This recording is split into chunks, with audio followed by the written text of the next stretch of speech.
Welcome to the Brent Brennan weekly press conference. The Spartans come off a 21-17 win over Portland State last Thursday night at SJSU Stadium, and now they head to Auburn, Alabama to play the Tigers on Saturday at 4:30 p.m. Pacific time on ESPNU. Coach will have a quick statement, and then feel free to ask questions. Coach? All right. Thanks for being here. Coming off last week's game, obviously a really tough game against Portland State. As I said in my post-game press conference, I thought they played fantastic against us. I thought their offense gave us all kinds of issues. I thought their quarterback was brilliant. Their receiver was outstanding. I thought Barney did a great job calling it. And then, defensively, I thought Pie and Sadat did a great job. Their scheme is different. It was difficult on us. Very good defensive front. I thought their secondary played well. But what I was excited about was how we responded. And that's the biggest thing for me and for our team in that game. I'm sorry I'm a little out of breath. I just got my run in. It's 106 degrees outside, so I went for it. I'm paying the price now, so I apologize. But how we responded, right? Late in the game, we went for it on fourth down. We didn't get it, on the goal line, and then we had to get a stop.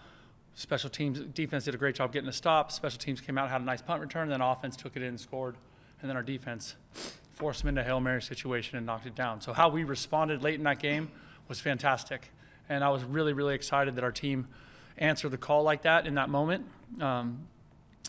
Since then we've shifted gears towards Auburn. Obviously, a very, very good football team. We know they're going to have tremendous personnel. They are physical and play hard. They're very well coached in all three phases. Their quarterback is an awesome player.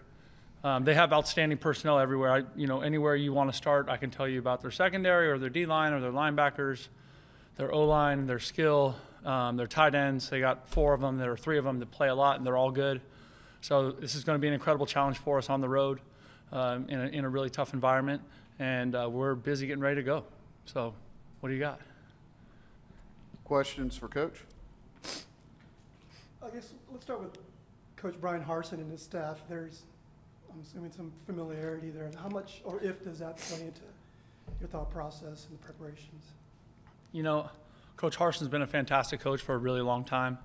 We've obviously gotten to coach against each other, bless you, for years now. When he was an assistant at Boise, I was an assistant here.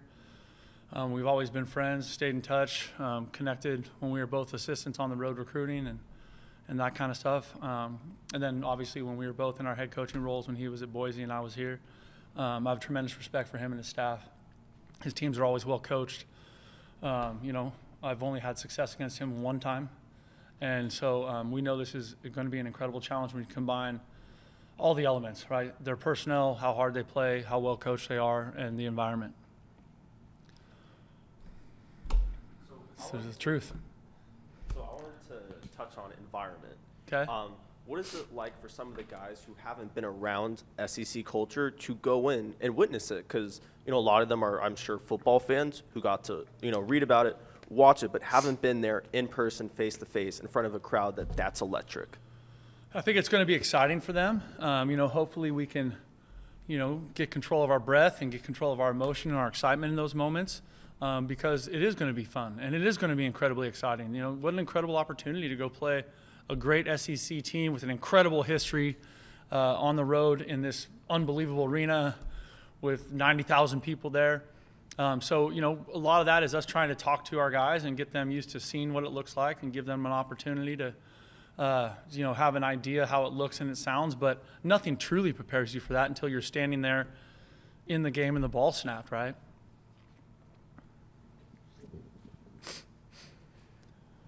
Just dovetailing on that, I remember the Oregon game a few years ago, and then obviously Arkansas.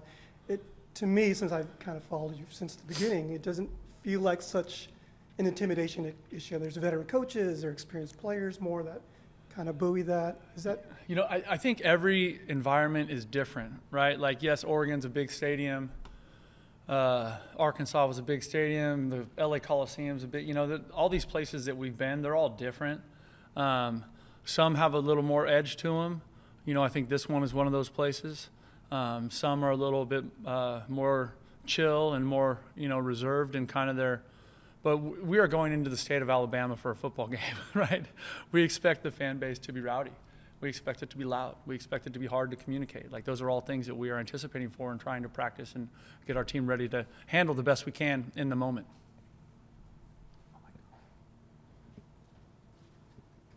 Go ahead. Okay. It's funny while you're wiping yourself off right now after coming on a run, but I was about to ask, weather. We saw this weekend Utah going to play Florida in the swamp. Weather is such a huge dynamic when you're going from the West Coast to the South. Our main thing is focusing on what we can control, right? And both of your questions are two things that are completely out of our control, right?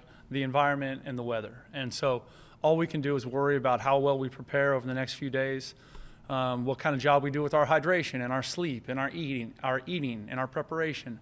And, I thought Utah played a heck of a football game down there. To open like that in that place, what a great game. Oh, my goodness.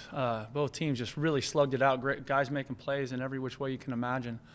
Just really, really impressive football game. But, yeah, the weather was a factor. If you combine the humidity or also it looked like the turf was really wet, right? And if you're looking at the forecast, it looks like we're going to have some rain, that day. There at Auburn. So we have to be ready for all that, but we'll bring our rain gear. It's the best we can. Otherwise, we just got to worry about us.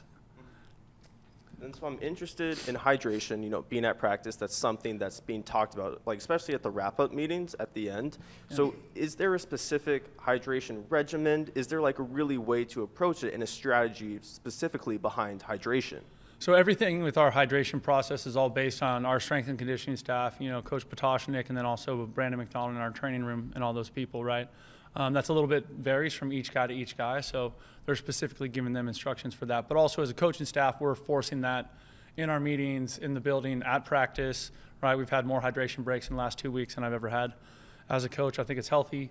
We're trying to keep our bodies well lubricated so that, our muscles can fire and that we can be well rested and that we protect ourselves, from, little pulls or stuff, injury, right? So hydration is such a big part of that.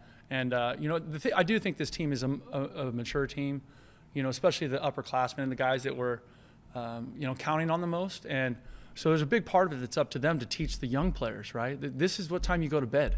This is how you eat. This is how you sleep. This is how you hydrate. And it's really important that, our leadership on our football team continues to hammer that home peer to peer, not just coach to peer or training room to peer or training room to player or weight room to player, but that comes from D lineman to wide receiver and wide receiver to tight end, that there's that kind of consistency in the message to each other. Just real quick on Portland, there wasn't seemingly a lot of tape, especially on Dante Chachre, but then you look at Auburn, obviously a lot of people watch the game. They're going to do two running backs, two quarterbacks at you. They're big all around. And not having that kind of reference versus Portland versus there's a lot of reference to Auburn. Is the game planning even, I guess I'm saying, no, nothing's easy, but what's your thoughts on that? No, I think it's just a little bit different, you know what I mean? Because the unknown of the last game, right, is offset by the physicality and the size and the speed of this new opponent, right? That's a different challenge for us, right? They play super hard. Watch them play in special teams, watch them play on defense, watch them play on offense, right? And then they match that with talented football players everywhere. So that's more of in my mind, the challenge of it is they play really hard. They got good players everywhere, and they're really well coached. I'm really curious about the running game. I don't think when it came to the running backs, it wasn't a great showing. Yep. But so how are you looking to improve upon that going against a front that's just so physical, so big? I know. That's a great question, and everyone keeps asking me for that. And I keep telling them, you'll see on Saturday. I don't, we had, like I mentioned at my press conference, we have 3 young players in that O-line, and they're going to get better, and they're going to get better fast. And sometimes the best way to learn is trial by fire, and they're going to be in the fire. And so we got to be smart with what we do that way. We got to do a great job of protecting Chevin.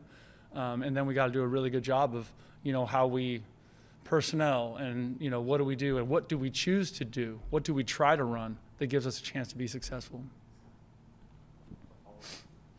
So, I mean, Oh, man, with I'm that, sorry. oh no, you're good. With that said, though, there was some success in the screen game. Can you talk a little bit more about that?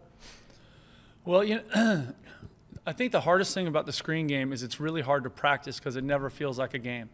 It's hard to get like game-like reactions from a defense in the practice environment.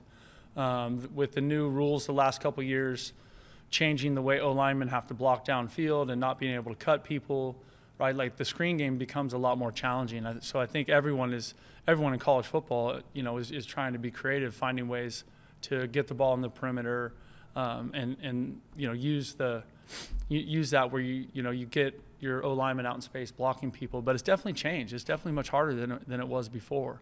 And so I think there's a fine line there between carrying too many screens that you can't execute worth a darn, versus carrying things that you have a chance to run correctly. Okay, and then today I was reading that Harsin said that both the guys are going to get some snaps at QB. For you specifically, how do you prepare for something like that? It's hard because they're both good players, you know, and you know they both can, you know, big arm talent, and they both can really run. And so, you know, I think, you know, Finley is definitely a little bit more of a pro-style guy, but he can get himself out of trouble. And then Ashford is really big, strong, powerful guy that showed up in the Mercer game, right? So, you know, I think we have to be ready for both things. Both guys can hurt you in you know, either running it or throwing it. So you have to be ready for that.